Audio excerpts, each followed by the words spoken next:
Hi everyone, my name is Claudia and today we're going to be doing a very nice activity that is called maze chase.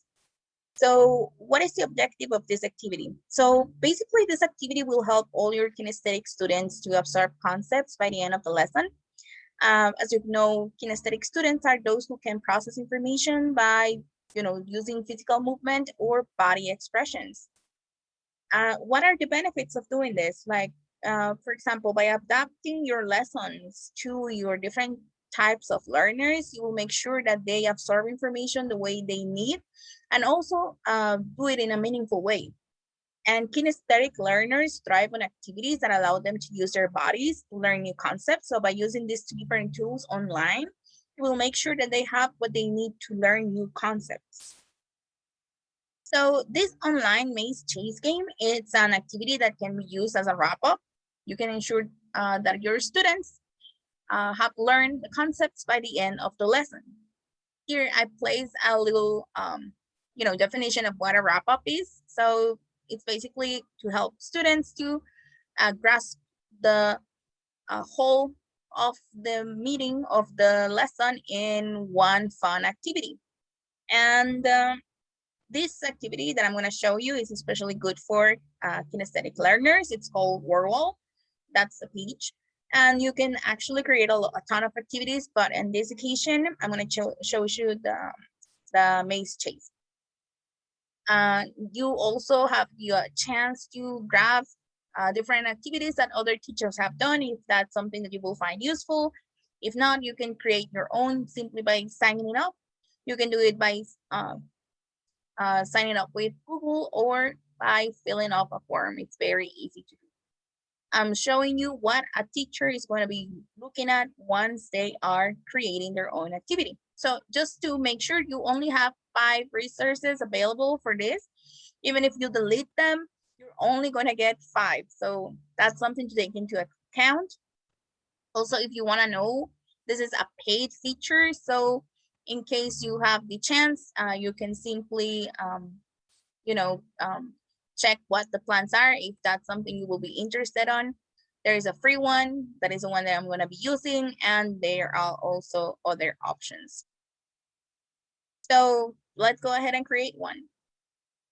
So in this case, I'm going to be creating an activity for a verb to be lesson plan. You can type in any type of title that you can use. I am just going to be doing one question. However, this is going to let you the chance to create more than one question.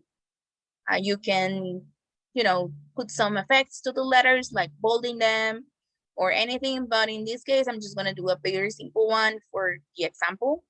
You can also add pictures, or you can also select more than one option that they can choose. I'm just going to be using 3 on this one, as you will be able to see, and you can simply select by clicking those boxes which ones are correct or wrong, and here you can see where you can upload the images. So this is especially useful. For example, in this case, since I'm just going to be doing 3 options, you will see that once I start writing in the sentence, there boxes next to them are going to be highlighting with color just to make sure that those are the only ones that are going to be showing up in your maze. There, I'm just typing up some of the options. I'm not going to take too long doing those because, as I said, this is just an example. You can save it just by clicking done at the bottom of the page, and that's it. Then we can go ahead and start customizing this with different options, changing the settings. So for example, one of the things that you can do is change the font if that's something you're interested in, or set a timer in how long the activity is going to take. For example, since this is a wrap up, I will put 2 or 3 minutes on it, since it's not too complicated. I'm gonna put some lives here. Depending on how complicated you want the lesson to be, you can either put 1, 2, 3, or whatever amount you want, and also the difficulty level depending on your students. And we just click on apply. I also chose them to be randomly appear. And you can also share this with other teachers or with your students. Entering here are some information that you can customize depending on what you want. Include a deadline, all that, and simply copy the link and sharing those with your students, or also you can share it in classroom if that's also something that you're using. Now, the student is going to be looking at it this way. They're going to be typing in their names and go ahead and start. I'm going to show you different scenarios of what happens, for example, when you start doing this activity. It is very easy to do. You can just use the arrows in your keyboard to move around the board.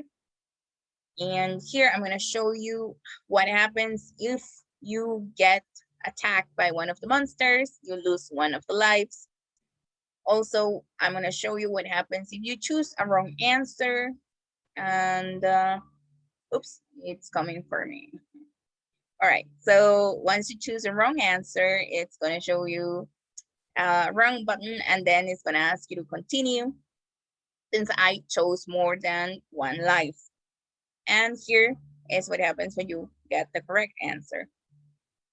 All right, so basically that's it. It's very fun. They can have a lot of fun as students, you know.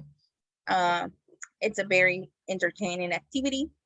And to check the results of this activity, we just have to go back to the page, the word wall page, and go to and click where it says my results. And there you're gonna have a summary of how your students did. Here's the results by student. How long did it take? Which ones were correct? Which ones were incorrect? And basically, that's all there is to this activity. You can find it by just scanning this QR code or by going to the website of worldwall.net. So I hope this was useful for you. And once again, this was Claudia, and I hope you had a great day.